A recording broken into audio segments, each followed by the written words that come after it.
সব গেল। সাধন ভজন মানে কি? আনুগত্য। এই আনুগত্য প্রথম থেকে আরম্ভ করে শেষ পর্যন্ত থাকবে।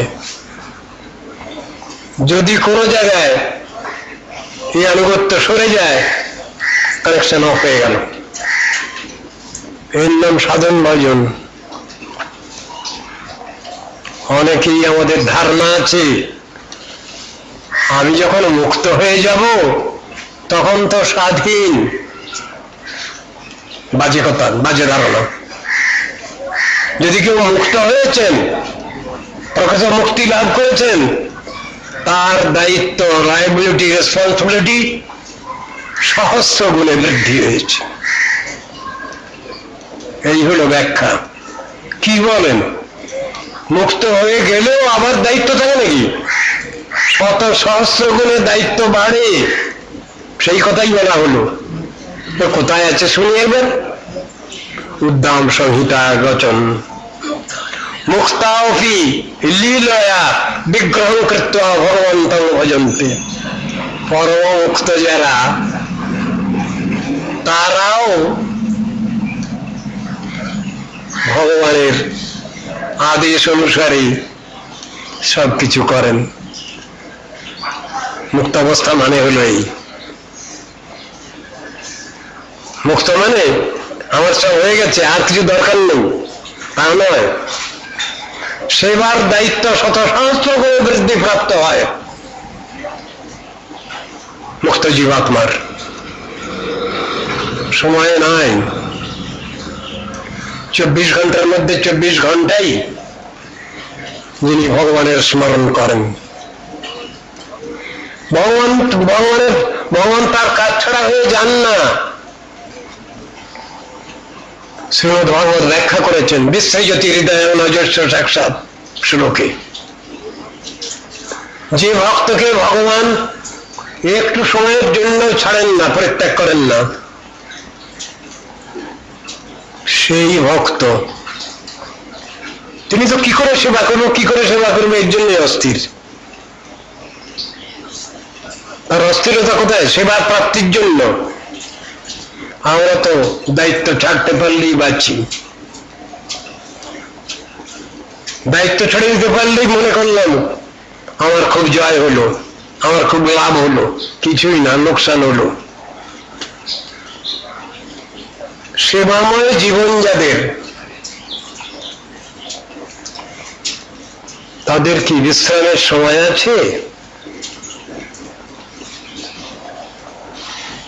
সাধনা, সেবা, ভক্তি এই সবগুলোই হচ্ছে নিত্য বর্তমান কালের ব্যাপার। সেবায় বিশ্রাম বলে কোনো কথা নেই। প্রাকৃত জগতে বিশ্রাম আছে, ছুটি আছে, অনেক রকমের ছুটির বিশেষণ আছে বিভিন্ন লিগের। অপ্রাকৃত জগতে সেবায় কোনো ছুটি নাই।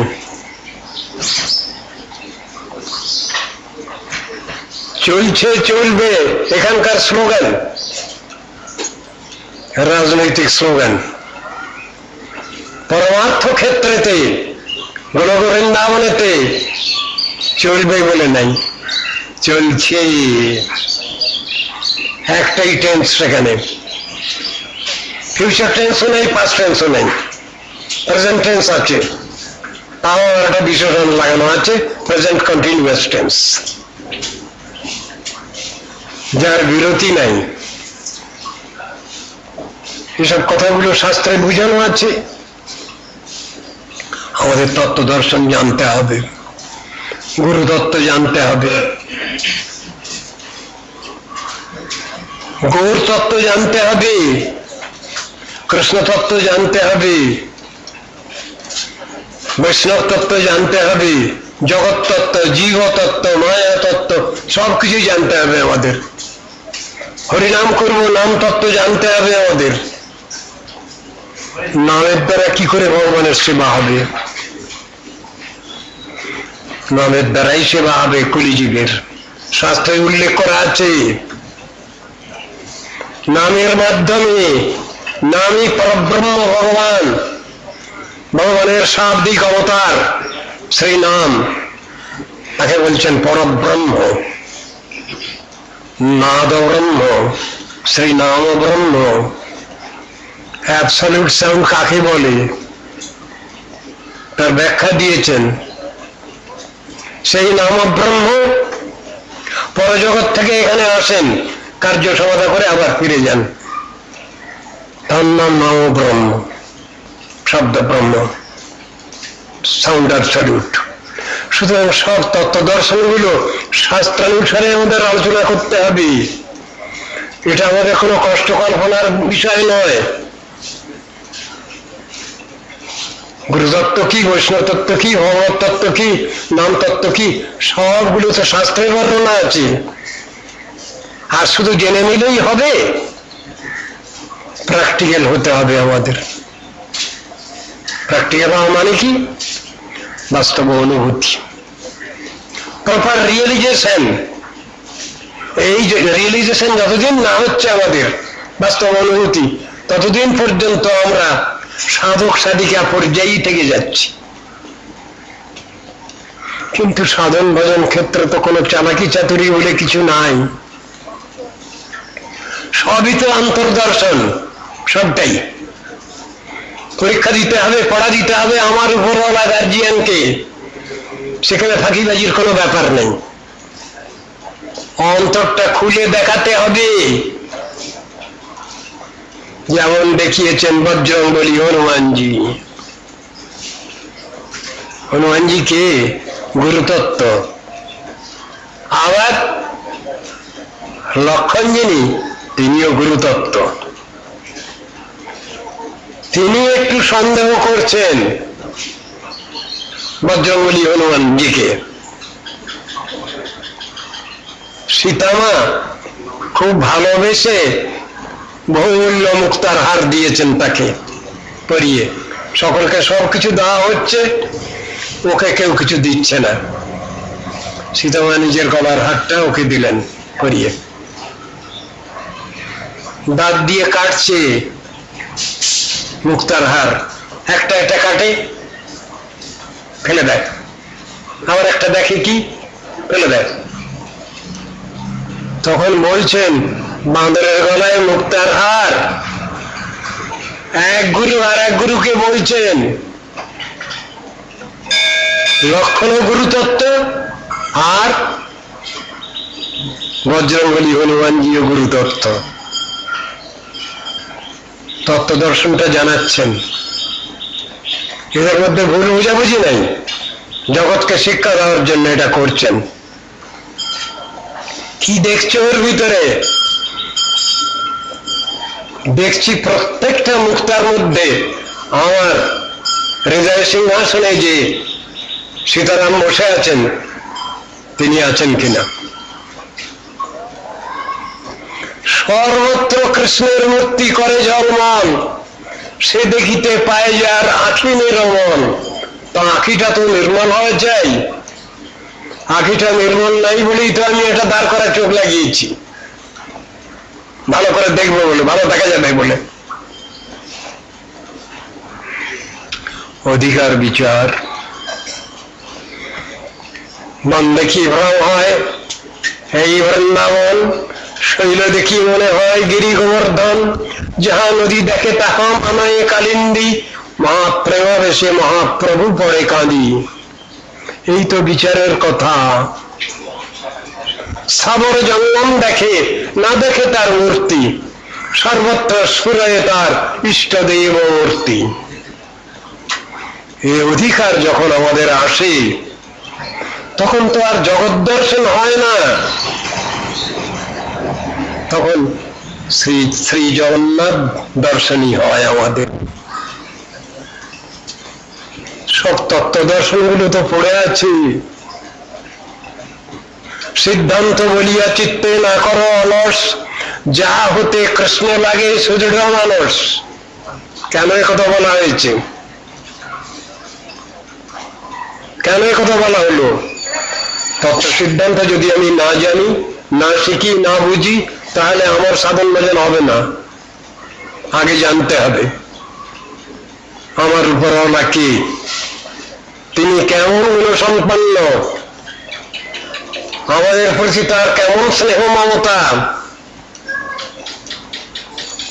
তিনি কেমন ভক্তবৎসল, তিনি কেমন আশ্চর্য জনপালক, তিনি কেমন বাঞ্ছা কল্পতরু,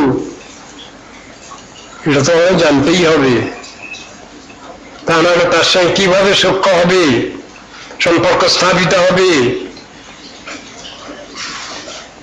বলে গেলেন তো গান্ধারী কি বললেন? তমেব তাচ পিতা তমেব, তমেব বন্ধুশ্চ সখা তমেব, তমেব বিদ্যা দ্রবিণং তমেব, তমেব সর্বং মম দেব দেব। তাহলে তার তো একটা চিন্তা ভাবনা ছিল, সেই জন্য তিনি এই কথাগুলো তো খুলে মিলে বলতে পারলেন। আমাদের তো কোনো কংক্রিট আইডিয়া নেই, তত্ত্ববস্তু সম্বন্ধে আমাদের কোনো বাস্তব ধারণা নাই, আমরা পড়া দিতে পারবো না। কেন? পদে পদেই আমরা ফাঁকি দিতে চেষ্টা করি। ফাঁকি দিয়ে কি তত্ত্ববস্তু লাভ করা যায়? ফাঁকি দিয়ে কি তত্ত্ব সিদ্ধান্ত লাভ করা যায়? হয় না কিছু। ফাঁকি দিলেই ফাঁকে পড়তে হয়।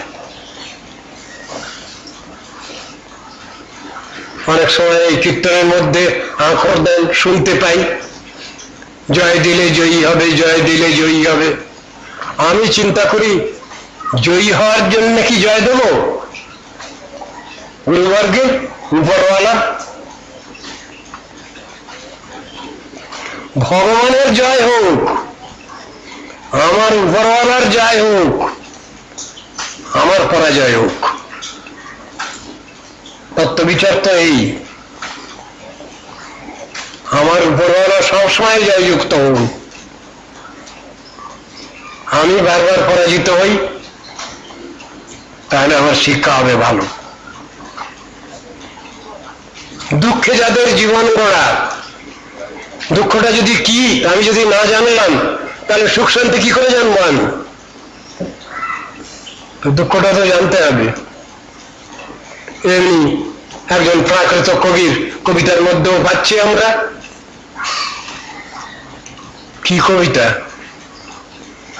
এই করেছো ভালো নিঠুর, এই করেছো ভালো, এমনি করে হৃদয় আমার তীব্র দাহন জালো, আমার ধূপ না পোড়ালে গন্ধ কিছুই নাহি ডালে, আমার দীপ না জ্বালালে দেয় না কিছু আলো, এই করেছো ভালো নিঠুর, এই করেছো ভালো।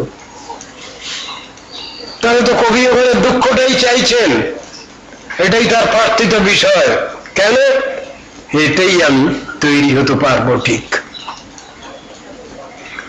সুখ শান্তি যাকে বলে সেটা কি সেলফ গ্রাটিফিকেশন? হ্যাঁ, ব্যাখ্যা একরকম এরকম আছে চৈতন্য চরিতামৃতে। আত্মেন্দ্রিয় প্রতিবাঞ্ছা, তারে বলি কাম, প্রাকৃত কামনা বাসনা। অপ্রাকৃত কৃষ্ণেন্দ্রিয় প্রতিবাঞ্ছা, আত্মেন্দ্রিয় প্রতিবাঞ্ছা প্রতি ইচ্ছা, তারে বলি কাম, কৃষ্ণেন্দ্রিয় প্রতি ইচ্ছা ধরে প্রেম নাম। এই কথাই তো ব্যাখ্যা করা আছে শাস্ত্রে। আমি আমার সুখ স্বাচ্ছন্দ্যের জন্য যেটা চাই সেটা তো প্রাকৃত কামনা বাসনা।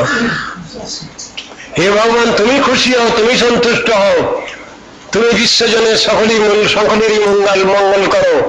আমিও তো বিশ্বজনেরই একজন। নিজেরটা বলতে চাচ্ছেন না ভক্ত। তুমি জগন্নাথ জগতে কহা বলছি, জগবাহির নহই ছাড়। এই বিচারটা ভক্তের জীবনে রয়েছে।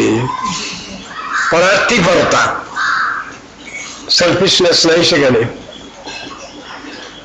সেলফ গ্রাটিফিকেশন কথা সেখানে নাই। হে ভগবান, তুমি খুশি হও, তুমি সন্তুষ্ট হও, তুমি খুশি হলে জগৎ খুশি হবে। তোমার সন্তুষ্টি বিধানই সমগ্র জগতের একমাত্র কর্তব্য। সাধক সাধিকা জীবনে আমাদের যে কষ্ট করতে হয়, সেটা তো ভগবানের প্রতি কামনাই করবো আমরা। তথা তো আমার ভালো আছি, এ সংসারে যা কিছু কর্মাচরণ করি আমরা করব, সবটাই ভগবানের প্রতি কামনা নিয়েই করব। সেই কথাই তো গীতা ভাগবতে শেখানো আছে, যজ্ঞার্থাৎ কর্মণ অন্যত্র লোকোয়ং কর্মবন্ধন। যজ্ঞ মানে ভগবান, তার প্রতি কামনায় কর্মাচরণ করো সংসারে, তাহলে তোমার সবটাই ভালো হলো, ভক্তি লাভ হলো, তাতেই তুমি ভগবত প্রেম প্রীতিও লাভ করবে। সেই কথাই তো বুঝানো আছে। আর ভগবানের প্রতি কামনা যে অনুষ্ঠানে যে কর্মের মধ্যে নাই, সেটা তো জড় কর্ম। সেই কর্ম করলে তো বন্ধন দশায় পড়ে যাই আমরা। শ্রীমদ ভাগবতে তো উদাহরণ দিলেন, দুটো পোকাকে দিয়ে উদাহরণ দিলেন। গৃহস্থের ঘরে কোণে কোণে বাসা করে মাকড়সা, জাল তৈরি করে, তার থুতু থেকে লালা থেকে এসে জাল তৈরি করে, সেই জায়গাতে অন্য পোকা মাকড় জালে ধরা পড়ে, মাকড়সা ধরা পড়ে না। সংসারে যারা থাকেন ভগবানের পরে নির্ভর করে, তার শ্রদ্ধা ভক্তি নিয়ে সবকিছু থাকেন, তারা হলেন মুক্ত জীব, ওই মাকড়সা জাতীয়। আরো একটা কীট, সেও তার ললা থেকে সুতা বের করে, তার নাম হলো পেশকৃত কীট, গুটি পোকা। সে তার এর মধ্যেই আবদ্ধ হয়ে যায়, পরে তাকে সেদ্ধ করে মারা হয়। এক কর্মের দ্বারা আমাদের মুক্ত দশা, আর এক কর্মের দ্বারা আমাদের বদ্ধ দশা। কর্মের প্রসিডিওর তো আমরা জানি না, শাস্ত্র তো শিখানো আছে, বলা আছে, প্রত্যেকটি গ্রন্থের মধ্যে এসব কর্মফলের কথা বলা আছে। ভালো মন্দ দুটো, খারাপটা ছাড়ো, ভালোটা নাও, এ কথা সব জায়গায় বলা আছে, বুঝানো আছে। তত দুঃসংযমসৃজ্য সৎসুসজ্জিত বুদ্ধিমান, খারাপ যেটা সেটা ছাড়ো, ভগবত ভজন বিরোধী যে ব্যাপার ছাড়ো, ভগবান যাতে খুশি হবেন, সন্তুষ্ট হবেন, সেই জিনিস নিয়ে চলো। দুঃসঙ্গ বর্জন করো, সৎসঙ্গ সাধুসঙ্গ গ্রহণ করো, তো বলা আছে। আমাদের সাধন ভজন বিষয়ে এইসবগুলো জিনিসগুলো আমাদের জানতে হবে, শিখতে হবে, বুঝতে হবে। কৃষ্ণের তত্ত্ব আমরা জানি না, বুঝি না। আবার রাধা কৃষ্ণ দুজন মিলে গৌরাঙ্গ মূর্তিতে গেলেন, সেটা বুঝাবার জন্য আমরা বড়ই হতভাগা। কৃষ্ণলীলায় কিছুই বুঝতে পারিনি, কৃষ্ণকে হাঁকিয়ে দিয়েছি, যাও তুমি একজন রাজনীতিবিদ, একজন, ওর থেকে আর কিছু আমরা কমেন্ট করতে পারিনি। গৌরাঙ্গ মূর্তিতে গেলেন ভগবান, রাধা কৃষ্ণ মিলিত তনু, কথাটা কে কাকে বলছেন? শিব ঠাকুর শিবানীকে বলছেন, পার্বতীকে বলছেন, জয় রাধিকা কৃষ্ণ সৈব গৌর বিগ্রহ যচ্চ বৃন্দাবন দেবী নবদ্বীপঞ্চ তৎসুভম।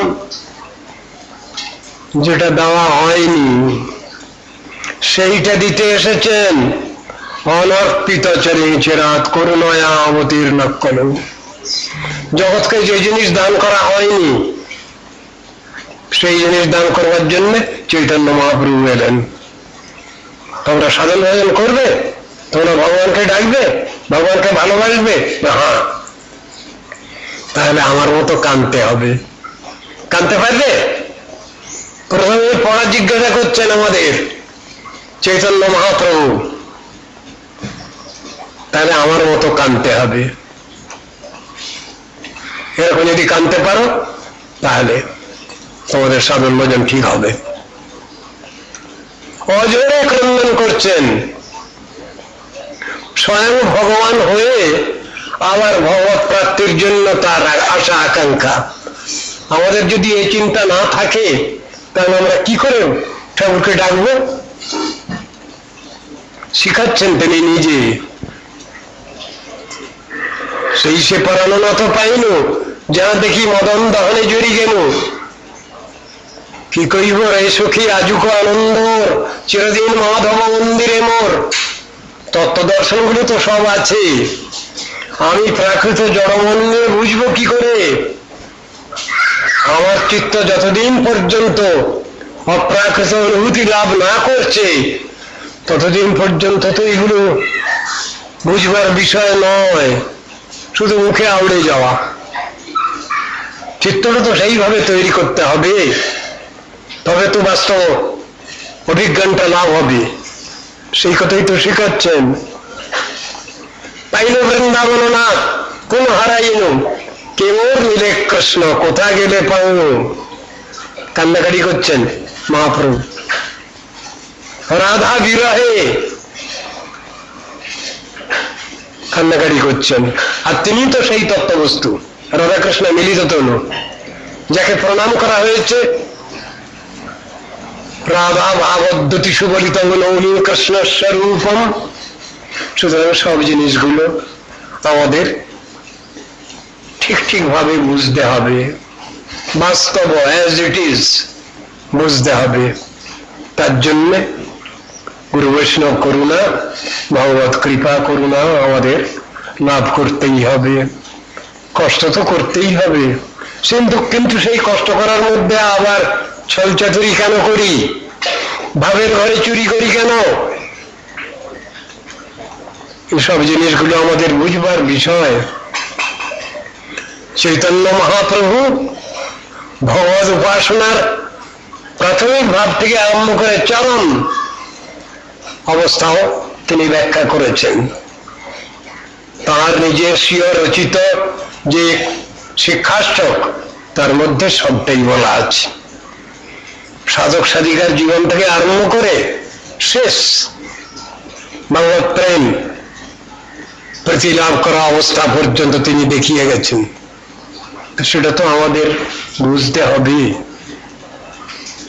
সেটা তো আমাদের শিখতে হবে, জানতে হবে, উপলব্ধি করতে হবে।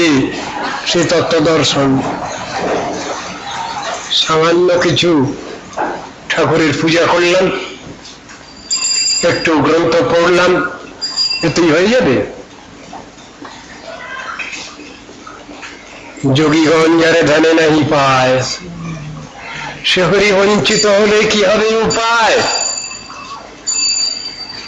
ইয়ং ব্রহ্মা বরুণেন্দ্র রুদ্র মূর্তস্তুন্নন্তি দিব্যস্তবৈ রেদৈষাং পদক্রম উপনিষদৈর্গায়ন্তি যং শ্যামগা ধ্যানাবস্থিত তদ্গতেন মনসা পশ্যন্তি জন যোগিনঃ যশ্চন্তো ন বিদু সুরাসুরগণা দেবায় তস্मै নমঃ।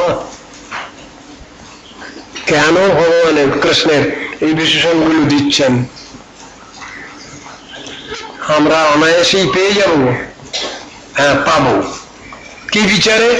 না কলিকাল। কলিকালে জন্মগ্রহণ করেছি বলে অনেকের দুঃখ, কিন্তু শাস্ত্র বলছেন আবার লাভও অনেক। কি? নামের সাধনের দ্বারা নামী পরব্রহ্ম ভগবানকে সাক্ষাৎ ভাবে পাওয়া যাবে। তাহলে তো সহজ ব্যবস্থাও তো বটে, কিন্তু বাদ সেধেছে যে অপরাধে। কৃষ্ণ নাম তো অপরাধের বিচার রাখে। কি করব? তাহলে তো অপরাধ ছাড়তে হবে, কম তো নয়। নাম অপরাধ 10 রকম, তার ভিতরে একরকম অপরাধ গুরুদেবের, যিনি নাম উপদেশ করেন, আর বাকি 9 রকম অপরাধ তো সাধারণ ব্যক্তির সকলেরই। সেগুলোকে ছেড়ে নাম করলে তবে তো নয় ফল পাবো। তা তো কই করছি কই। হরিনাম করতে গেলে 10বিধ অপরাধের কথা রয়েছে। সাধু নিন্দা, গুরু নিন্দা, শাস্ত্র নিন্দা করা চলবে না। অন্য মনস্ক হওয়া চলবে না নাম করতে করতে। ভিতরে একটা টেনশন, হরিনাম করতে হবে, ভুলে গেলে হবে না মন্ত্র মাঝপথে। আবার তত্ত্ব বিচারে বলছেন অন্য আধিকারিক দেবদেবীও যা আর রাধাকৃষ্ণ তো তাই। অনেকে বলে ফেলছি আমরা কৃষ্ণ নামের ফল হবে না, পাওয়া যাবে না, বাধা এসে যাচ্ছে। সংসারে অনেক শুভাশুভ কর্ম আছে, আরে ওগুলো যা আর কৃষ্ণ নাম করাও তো তাই, সব চৌপট হয়ে গেল, সব শেষ। যদি কেনাকাটি আমি নাম করি নামের ফল অবশ্যই হবে। আমি নামও করতে লাগলাম, আবার নামকে খাটিয়েও নিতে লাগলাম। নামকে খাটিয়ে নেওয়া যায় নাকি? হ্যাঁ যায়। যখনই ভগবান বুঝবেন যে আমাকে খাটিয়ে নিতে চাচ্ছে, আমি তো খাটি স্বাভাবিকভাবে, আবার আমাকে বলতে হবে কেন?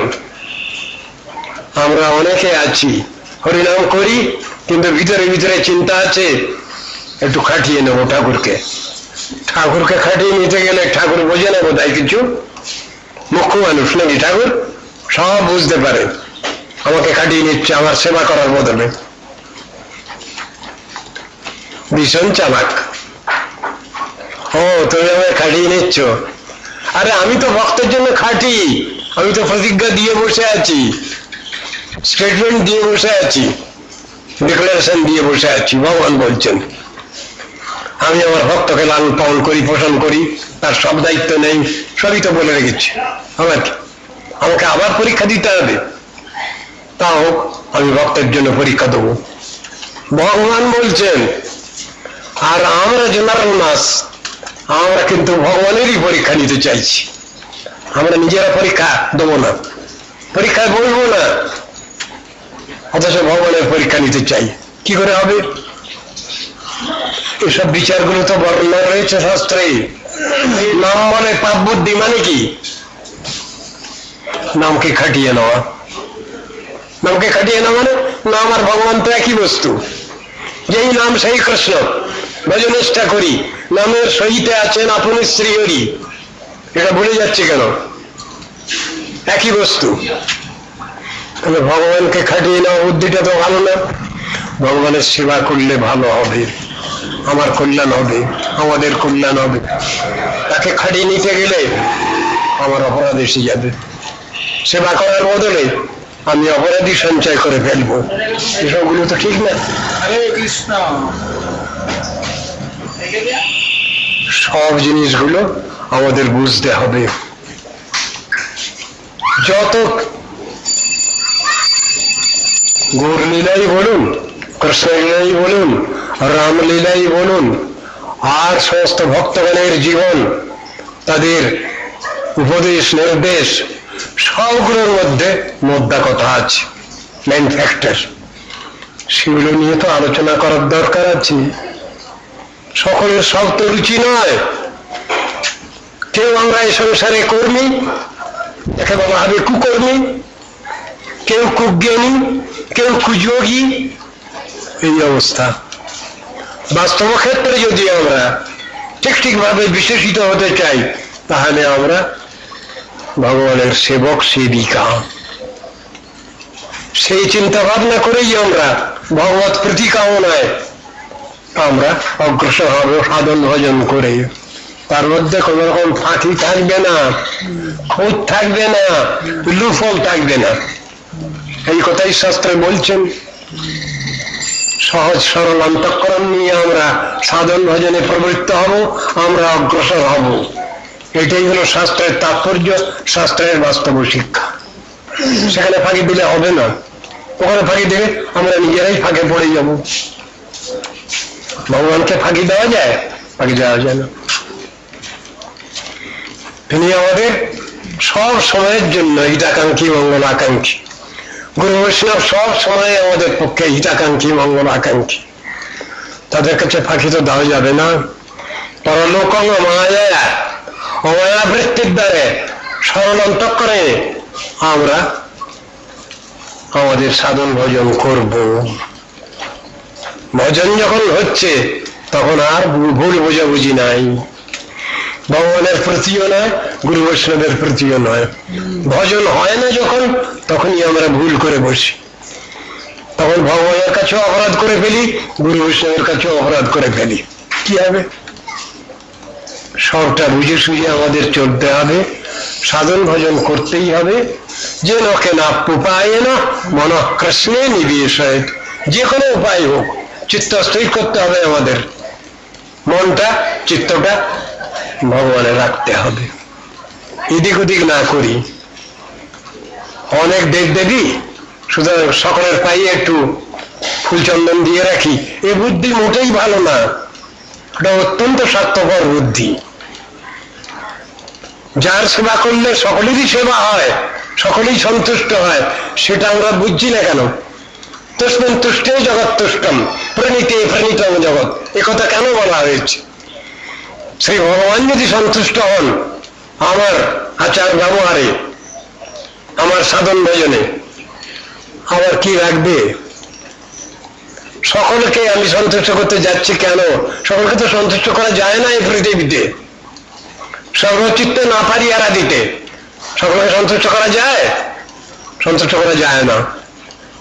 সেই জন্যই শাস্ত্র শিখানো আছে, সময় কম আমাদের, সেই অনুসারে সাধন ভজন করতে হবে, বুদ্ধি নিয়ে সাধন ভজন করতে হবে। সময় নষ্ট করা কেন? এক জায়গায় সব পাবো, মার্কেটিং যেখানে ন্যায্য দাম, ভালো খাঁটি জিনিস, সেখানেই মার্কেটিং করব। সাধন ভজন কার করব? যার কৃপায় ইহলৌকিক সবকিছু পাওয়া যায়, পারলৌকিকও পাওয়া যায়। আমি সেইখানেই চলবো, সেইখানেই যাব, সেই পথ মারাবো। এই কথাই তো শিক্ষা দেওয়া আছে শাস্ত্রে।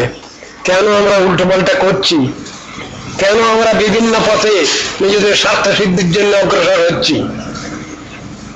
ভগবানকে বিশ্বাস হচ্ছে না, যিনি অনন্ত বিশ্বের অনন্ত জগতের মালিক, তার কথায় বিশ্বাস নেই। বিশ্বাস আছে তার কর্মচারীর কথায়। কর্মচারীরা তো দুদিনের কর্মচারী পরিবর্তনযোগ্য, পানিশমেন্ট হয়ে যায় কর্মচারীদেরও। মালিক আর কর্মচারী একই রকম কথা নাকি? কিন্তু আমরা প্রলোভনে পড়ে ছুটে যাচ্ছি। কৃষ্ণ দুঃখ করে গীতায় ওই কথা বলছেন, কামস্তৈস্তৈরিতজ্ঞানা প্রপদ্যন্তে অন্য দেবতা তং তং নিয়মস্থায় প্রকৃত্যাঃ নিয়তাশয়া অন্তবর্তু ফলং তেষাং তদ্ভবত্যল্পমেধসাম। অল্প মেধা যারা আধিকারিক দেবদেবীর দিকে ছুটে যাচ্ছে, দেবান দেবজ জানতে মদভক্তা জানতে মামপি।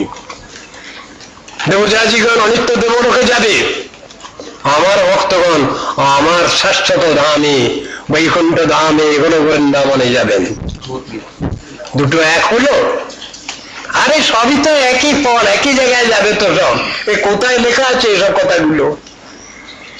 সব সাধন ভজনের ফল এক। টিকিট কাটলাম হাওড়া যাব, আর অন্যদিকে চলে যাবো আমি, তাও যেতে কত বাধা। 3 বন্ধু যাচ্ছিলাম, এক বন্ধু মাঝখানে অ্যারেস্টেড, 2 বন্ধু চললাম, একজনের এশিয়াটিক কলেরা হলো, নামিয়ে দেওয়া হলো। আর এক বন্ধু হাওড়া স্টেশনে মারলাম গাড়ি থেকে, কলা খেয়ে কলা চিবড়ে ফেলেছে, ব্যাস জুতো স্লিপ করে মাথা পাঠালাম। 3 জনে যাচ্ছিলাম একটা মিটিং এ যোগদান করবার জন্য, যাওয়া হলো 3 জনের, টিকিট তো কাটা ছিল হাওড়ার। এইসব উদাহরণগুলো রয়েছে না, এসব উদাহরণগুলো কেউ চিন্তা করছেন না। বলে চিঠি ফেলে দিলেন এক জায়গায়, বিভিন্ন ঠিকানার চিঠিগুলো এক জায়গায় যাবে, বিভিন্ন ঠিকানায় যাবে, এক জায়গায় যাবে না। কেউ কর্মী, কেউ জ্ঞানী, কেউ যোগী, কেউ তপস্বী, কেউ ভক্ত, সব একই অবস্থা, অত সস্তা নয়। এসব বাজে বাজে কথা নিয়ে এই কথা বললে হবে না, এগুলো যুক্তি বিরুদ্ধ কথা কতগুলো আমি যাবি। এইগুলো বর্তমান দুনিয়াকে শিখানো হয়েছে, তারা ওইগুলোই করচায়। গীতা ভাগবত কেউ আলোচনা করবে, তত্ত্ব সিদ্ধান্তের গ্রন্থ কেউ আলোচনা করবে না, যার ভিতরে ঠিক ঠিক পথ বাতলানো আছে। মহাজনের যেই পথ, তাতে হব অনুরত, পূর্বাপর করিয়া বিচার। মহাজন যে নগতস্য পন্থা, বাঞ্ছা কল্পতরুভ্যশ্চ কৃপা সিন্ধুভ্যৈব চ পতিতানাং পাবনেভ্যো বৈষ্ণবেভ্যো নমো।